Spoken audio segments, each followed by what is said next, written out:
Uh, whatever he just said is bullshit. Thank you. Hello there. What's crack a lacking? I'm Scotty. You're not, and welcome back to Tubi Tuesday. Now I feel like I need a little explanation because, well, you might be wondering, hey, didn't you pick Getting Even with Dad? And well, this is my cousin Vinny. What is going on? Well, the Super Bowl is what's going on, but it hasn't started yet. But Tubi, for some reason, has started the festivities because it's streaming on Tubi this year for some reason. Super Bowl Licks is. But for some reason, they decided that the festivities for the Super Bowl had to start at 10 a.m. Central Time. The game doesn't actually start till 5 p.m. Central Time.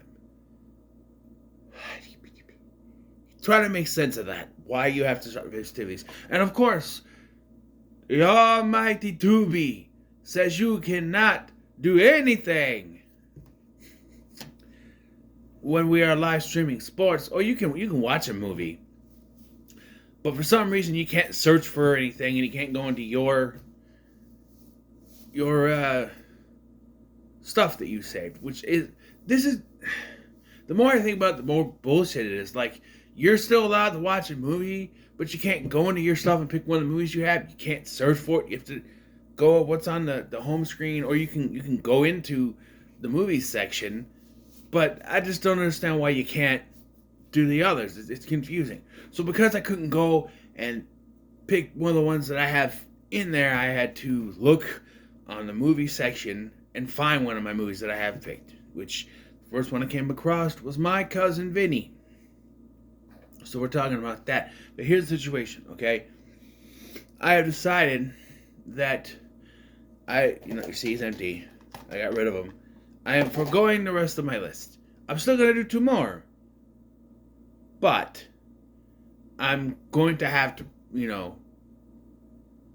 go by what I can find on the homepage. If I can find one of those other ones, that's fine. But, and I will let you know if that's the case. But I'll just have to go by whatever to finish the last 2. Because I want to get these done. I can get them done today if I stick to this little rule I'm doing. So, there it is. So, My Cousin Vinny tells the story of 2 young college students, and we'll get to why, who are wrongfully accused of a murder they did not commit. So one of them, played by Ralph Macchio, calls his cousin Vinny, played by Joe Pesci, who is a lawyer, to come in and take the case and help them, get off the case. So, I heard about this movie. Apparently, it is one of the most accurate court case movies ever made. Well, if they're dealing with biased judges, then perhaps. But I gotta believe the judge was written to be biased, because there's just so much.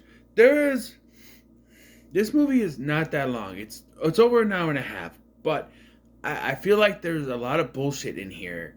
Like, there's just so much filler. There's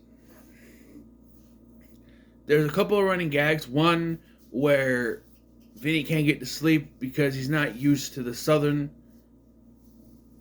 stuff. Like, there's noises and things. At one point, they're staying at this hotel or something, and there's too many noises, and then they go out to this cabin, and there's still more noises there. I don't know. It does have a payoff because there's another running gag, which kind of pays off with that too, where for some reason he keeps getting arrested and thrown in prison by the judge, which is why I think the judge is biased.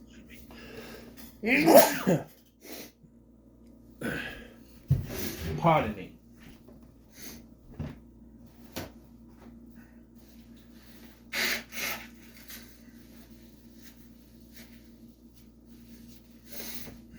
Like, the first time he holds him in contempt of court for a bullshit reason, but he does that. And then he ends up going into prison. There's a running gag where he keeps telling him he has to get a better suit, which the clothes he's wearing is fine. But when he finally does get another suit, they're like, "What is that? Are you on drugs?" "No, Your Honor." I don't know. It's just a running gag, and there's just so much filler scenes. At one point in the film, I'm like, "What happened to the court case?" Because we gotta focus. There's a lot of focus on the fish out of water humor, which I get it. He's from New York. This is Alabama. I get it. But it feels like the middle of the movie just sort of meanders around this court case. There's stuff with the court case, but then just like there's scenes where they're in the hotel room and they're talking, and it's sort of like a court case thing where she's sort of like a witness and he's talking to her and end up smooching, whatever. But they get in an argument at one point. I don't know. There's just a lot of meandering. It felt like if you took out a lot of the filler stuff, you could have a nice 90-minute movie with a court case. I don't know. I feel like this was trying too hard to be a few good men, which is a long-ass movie with a court case. But, So, we start out this movie. We're talking about the plot now. With Ralph Macchio and this other guy. I don't know the characters' names. They go to this convenience store and they buy about $20 or so worth of stuff, but the other guy accidentally takes a can of tuna. It's an accident. As they're driving away, they're like, "Hey, a can of tuna." The cops show up and they, oh no, they're after us for the tuna. So they get arrested, and it's apparent from the very beginning when they show up, like pointing guns at them and say, "Put your hands up!" It's something more than a can of tuna. But the proceeding scene is done in a way specifically written so that nothing substantial is really said, and it's all made to make them look in a bad light so the court case can go ahead. Like, they come in and the cops do not at any point tell them why they've been arrested, which I think you kind of have to do. And again, that's for the misunderstanding to work, so they have to have this court case. Because they go in, they're talking, he's talking to Ralph Macchio, and he says, "Do you know why I arrested you?" "Yes, I do know why you arrested me. And we did it." And I'm sitting there going, no, you have to say what it is. But they don't, because we need a miscommunication. At one point, the cop finally, at the end of the conversation, says, "You shot the clerk." And then Ralph Macchio, twice, in a very questionable manner, says, "I shot the clerk? I shot the clerk?" And this is later used as evidence. Oh, he admitted to doing it twice. No, he didn't. He did not. Yeah. So they end up going to jail, but the jail is not operational right now, so they gotta go to prison. And they call up Vinny, and then there's a prison assault joke because the other guy is convinced they're gonna get sexually assaulted in prison, and so then Ralph Macchio falls asleep on the cot, and Vinny shows up. But the other guy doesn't know it's Vinny because he never met him before. So he thinks Vinny is there to assault him, to sexually assault him. And a big misunderstanding. Eventually Vinny gets enough. Hey, I'm gonna wake this guy up. And he wakes him up. "Hey, Vinny, this is Vinny." "Yeah, but this thing goes on way too long." I'm like, we get it. Ha ha ha. Jokes can go on too long. This goes on a little too long. We also meet his girlfriend, played by Marissa Tomei, Miss Vito. I don't remember her first name, but yeah, she's an important character in this. So when we get to it's not a really court case yet, but it's a hearing. I immediately have another issue with the writing, because this scene is specific. Now, supposedly this is accurate to court cases, but I feel like this is also, the judge is written in a way that's meant to keep pushing this court case so it goes all the way through. Because I feel like if they actually sat and talked, if Vinny and the other lawyer and the two defendants sat down at a table with the judge and had a conversation, the miscommunication would be cleared up very quickly and they could move on. Now, those witnesses and everything, sure, all that stuff was to happen. But if he would actually let him talk, the judge does not let him talk. The only thing that the judge is allowing him to say, because he's like, so what is the plea? Guilty or not guilty? He goes, Your Honor, I want to talk to you. I want to explain. No, I don't think you understand how it works. Guilty or not guilty? But Your Honor, it's a misunderstanding. I want to talk to you. Do I need to hold you in contempt of court? I ask you a question. You give me an answer. Guilty or not guilty? Like, okay, I think I know how this works. Apparently not. Because the only answer you should be giving me is guilty or not guilty. At this point, I'm like, oh. What kind of judge? Isn't there some kind of, like, isn't there some kind of protocol where it's like, hey, may I approach the bench? And you can talk frankly with him, right? Let me approach the bench, and I'll talk to you and explain it. But this judge just will not allow him to get these words out, because if he did, then a misunderstanding will be known. At no point in this trial do they ever actually allow them to speak. I don't even think that the defendants go on a witness stand. Not that they would. I think sometimes they are brought up, but at no point are they even allowed to explain what actually happened. The can of tuna is brought up, but it's never especially brought up as in that's what they thought they were being arrested for. Because if they brought up misunderstanding, I feel like it would go smoother. And they can't have that. We need this movie to go over an hour and a half. So, no. From there, we get a series of fish out of water stuff and the grits, which become important later, I guess. Yeah. And then there's, I don't know. I felt like the movie should have dealt more with the court case than they fish out of water humor with Vinny. Because there's a lot of that through this, and I keep sitting here going, when are we getting back to the court case? Why are we focusing on this? Well, some of the stuff in this is important, like the grits and tire tracks, but, you know, there's a point where, like I said, they stay at this cabin, but there's a lot of noise, so they're sleeping in the car, but they can't get the car moving because they're in the mud. Okay, I could actually do tire tracks, but then Vinny gets out of the car and immediately falls on his ass and gets covered in mud. And I'm like, why are we doing slapstick right now?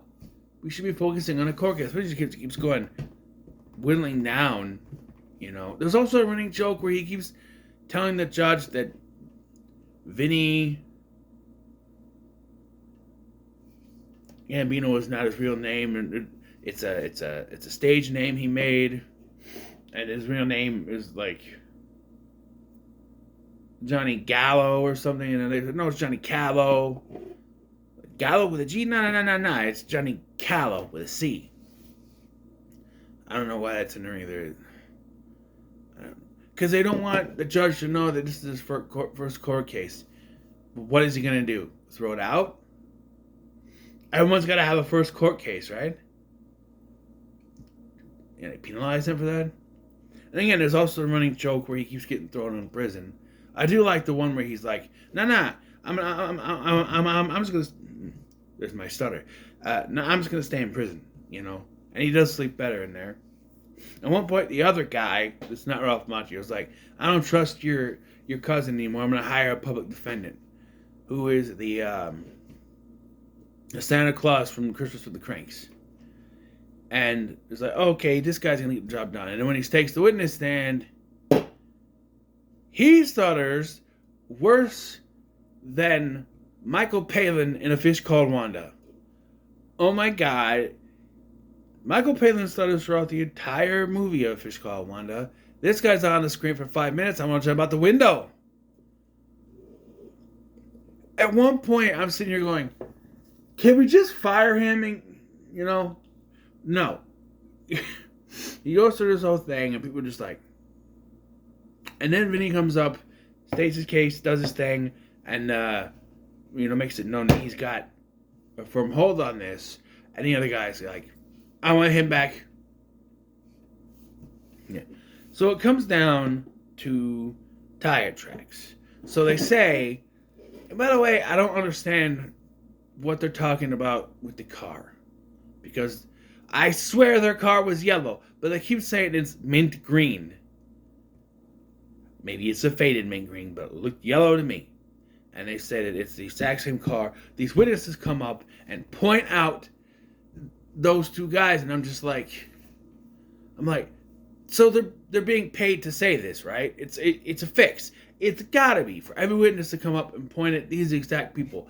There has to be one that contradicts it. Every single witness that Lane Smith's character brings up points out these guys.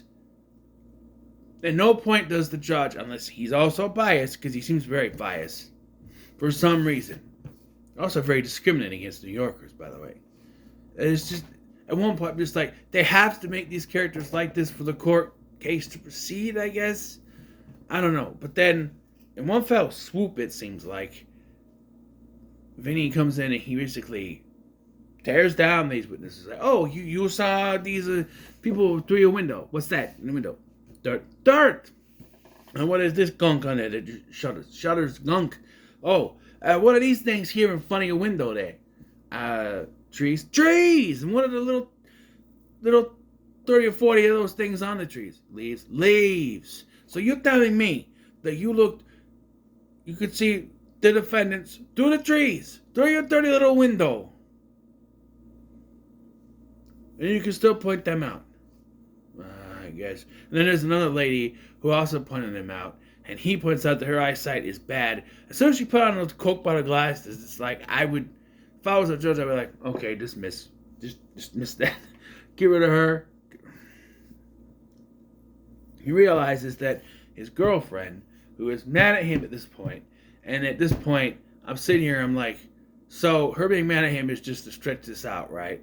Because if she was complacent the whole time, she would have immediately agreed with him and stuff. But now she's resisting stuff, so we could spread it out just a little bit more. When you can notice the padding in a movie, that's not a good thing.